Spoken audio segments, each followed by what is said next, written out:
नमस्कार, 99 न्यूज के बिहार झारखंड बुलेटिन में आपका स्वागत है। मैं हूं आपके साथ सोमनाथ तिवारी। दिल्ली से लौटने के बाद नेता प्रतिपक्ष तेजस्वी यादव लगातार सुर्खियों में बने हुए हैं। इस बीच उन्होंने बड़ा बयान दे दिया है। अपने विधानसभा क्षेत्र में जनता के बीच उन्होंने कहा कि 2-3 महीनों में बिहार की सरकार गिर जाएगी। उनके इस बयान से राजनीति तेज हो गई है। सत्ता पक्ष का कहना है कि वे सपना देख रहे हैं, एनडीए की सरकार पूरी तरह से मजबूत है। बिहार के सरकारी विद्यालयों में शिक्षकों और प्रधान अध्यापकों के खाली सभी पद भरे जाएंगे।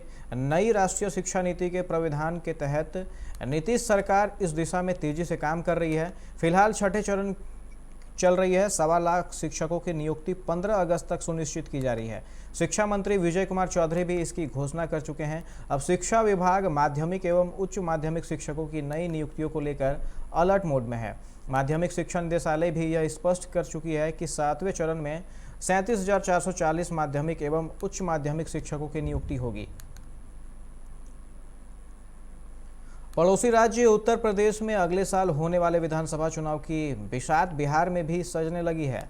बिहार की एनडीए सरकार में शामिल विकासशील इंसान पार्टी अब उत्तर प्रदेश में भी किस्मत आजमाने जा रही है। पार्टी प्रमुख और बिहार सरकार में मंत्री मुकेश सहनी 2 जुलाई को लखनऊ में अपने कार्यालय का उद्घाटन करेंगे। पृष्ठभूमि तैयार करने की कवायद शुरू कर दी गई है। कुछ सालों के राजनीतिक सफर में सहनी बारी बारी से एनडीए और राजद के महागठबंधन दोनों खेमों में रह चुके हैं। फिलहाल बिहार में एनडीए का हिस्सा उनकी पार्टी यूपी में राजनीति किस तरह करेगी यह तय होना अभी बाकी है।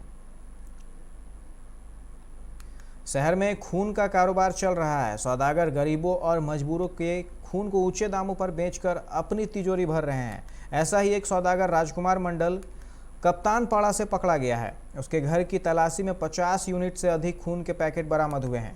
प्लाज्मा से भरी कई थैलियां भी मिली। पुलिस ने राजकुमार मंडल को गिरफ्तार कर लिया है। वह सरसी थाना क्षेत्र के चिकनी डुमरिया का रहने वाला है। उसके घर से खून निकालने वाले नेडल पाइप सहित अन्य उपकरण भी मिले हैं। शेखपुरा जिले के बरबीघा नगर क्षेत्र के गंगटी गांव में शुक्रवार की देर शाम सड़क हादसे में एक युवक की मौत हो गई। इस क्रम में बाइक सवार दोनों युवक भी जख्मी हो गए। इसके बाद आक्रोशित लोगों ने अस्पताल पहुंचकर घायल युवकों पर हमला कर दिया। उनके रिश्तेदारों को भी अगवा कर लेते चले गए। ऐन वक्त पर पहुंचकर पुलिस ने उनकी जान बचाई। मृतक युवक की पहचान 20 वर्षीय अजीत यादव के रूप में की गई है। उसके साथ एक दोस्त मंगल यादव भी जख्मी हो गया। दोनों मोकामा बिहार शरीफ नेशनल हाईवे 82 पर दौड़ रहे थे, तभी बाइक की चपेट में आने से यह हादसा हुआ।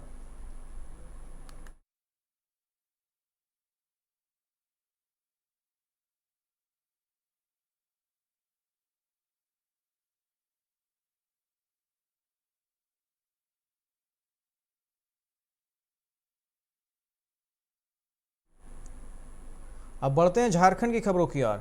धनबाद सदर थाना क्षेत्र के पूजा टॉकीज के समीप शुक्रवार की देर शाम 2 कार की आपस में आमने सामने टक्कर हो गई, जिसमें एक बच्ची घायल है। पुलिस सूत्रों के मुताबिक विपरीत दिशा से आ रही बोलेनो ने स्विफ्ट कार की भिड़ गई, जिससे दोनों गाड़ी बुरी तरह क्षतिग्रस्त हो गई। घटना की सूचना पाकर मौके पर पहुंची पुलिस ने घायल बच्ची को इलाज के लिए एसएनएमसीएच भेजा। पुलिस दोनों दुर्घटनाग्रस्त वाहनों को जब्त कर जाँच में जुट गई है।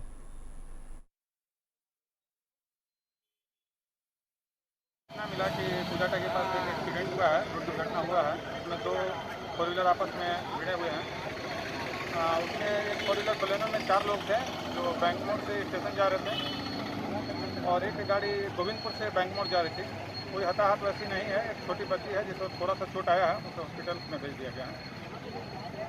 कोई गाड़ी वाला पकड़ाया भी है क्या? जी, दोनों गाड़ी वाला साथ में है और थाना ले जाया जा रहा है।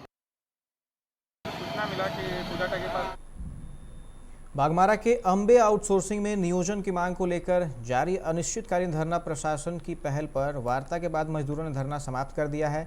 इसे लेकर त्रिपक्षीय वार्ता एसडीएम कार्यालय में किया गया। आंदोलनकारियों ने कहा कि वार्ता में नियोजन के मुद्दे पर बात नहीं हुई तो पुनः आंदोलन किया जाएगा।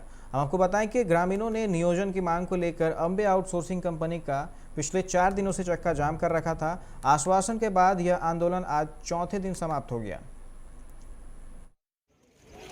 आया तो हमने एसडीओ को साहब को मान सम्मान को रखते हुए, थाना प्रभारी को मान सम्मान रखते हुए हम लोग ने हर तरह से मतलब कि उनका मान सम्मान रखा और आगे भी रखेंगे।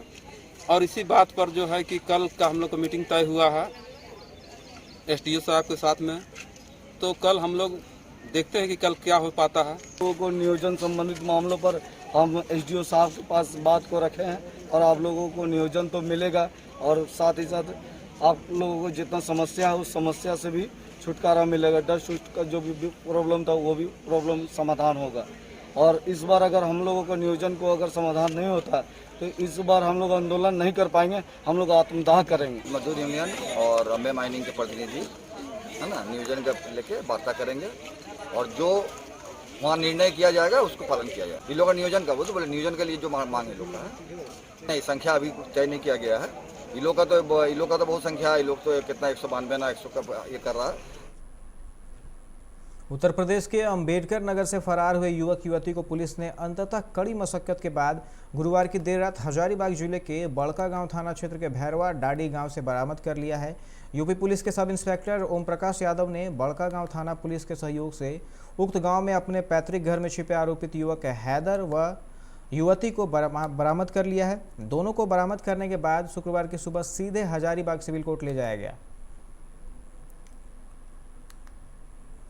पूर्वी सिंहभूम जिले के टाटा पटमदा मुख्य सड़क पर बामनी ग्राम में परेश मंडल की दुकान के सामने शुक्रवार की मध्य रात करीब 2 बजे अज्ञात वाहन की चपेट में आने से एक अधेड़ व्यक्ति की मौत हो गई। जानकारी मिलने पर शनिवार सुबह 6 बजे पटमदा थाना की पुलिस पहुंची। पुलिस ने शव को कब्जे में लेकर पोस्टमार्टम के लिए एमजीएम मेडिकल भेज दिया। वहीं मृतक की पहचान बामनी निवासी 58 वर्षीय विनोद दत्ता के रूप में की गई है, जो पेशे से खलासी था।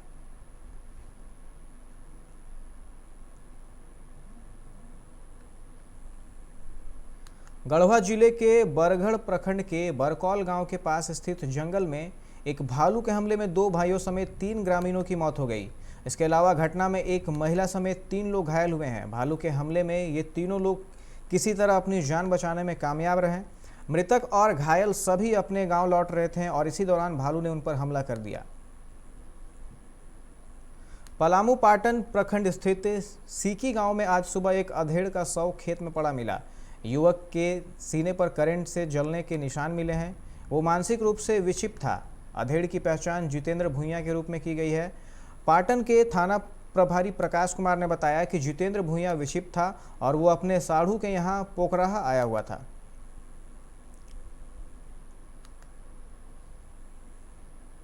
रांची के नया टोली बरियातू में रहने वाली महिला की संदिग्ध अवस्था में मौत हो गई। महिला पिछले 5 सालों से लिव इन में रह रही थी। युवती की पहचान गोल्डी टोपो के रूप में हुई है। युवती की अब शादी होने वाली थी। गोल्डी का शव फंदे से लटका हुआ मिला। परिजनों का आरोप है कि उसकी हत्या हुई है। पुलिस ने मामले की जांच शुरू कर दी है।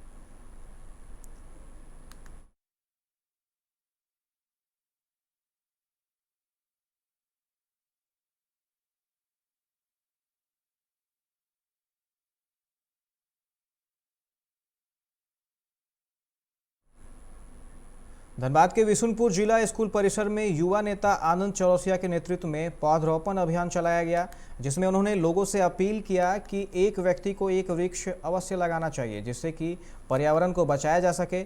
वहीं आनंद चौरसिया ने बताया कि वह लोग इस मौसम में वार्ड नंबर 20 को हरा भरा बनाने के लिए जगह जगह पर वृक्ष लगाने का अभियान चला रहे हैं।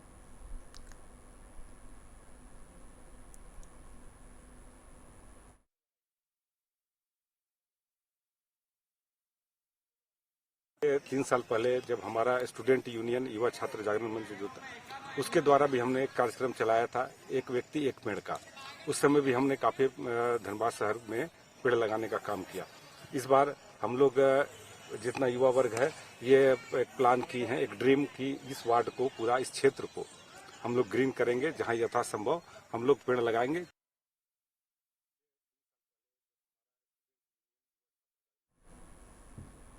धनबाद निवासी अंतर्राष्ट्रीय शूटर कोनिका लायक को सोनू सूद ने 2.5 लाख रुपए की जर्मन राइफल भेजी है। खुद की राइफल नहीं होने की वजह से कोनिका को दोस्तों से उधार मांगकर टूर्नामेंट खेलना पड़ता था। 10 मार्च को सोनू सूद ने कोनिका को ट्वीट कर राइफल देने का वादा किया था। यह राइफल जर्मनी से आने की वजह से धनबाद पहुंचने में देर हुई। कोनिका ने कहा कि 24 जून को यह राइफल उनके पास पहुंच गई। उन्होंने कहा कि सोनू सूद ने खुद वीडियो कॉल कर उनसे बात भी की थी। अब वह मन लगाकर प्रैक्टिस कर पाएंगी। कोनिका ने राज्य स्तर पर 1 दर्जन से अधिक मेडल जीती है।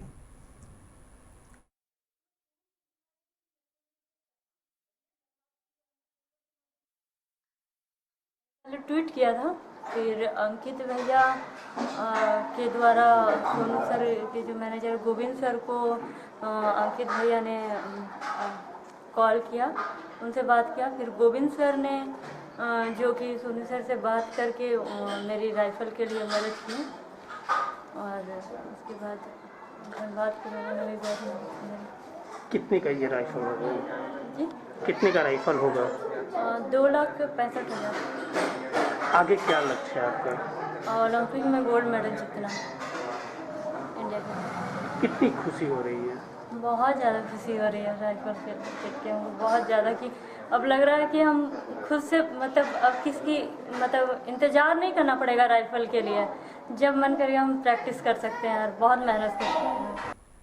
इस बुलेटिन में फिलहाल इतना ही। तमाम खबरों के लिए आप देखते रहे 99 न्यूज़। नमस्कार।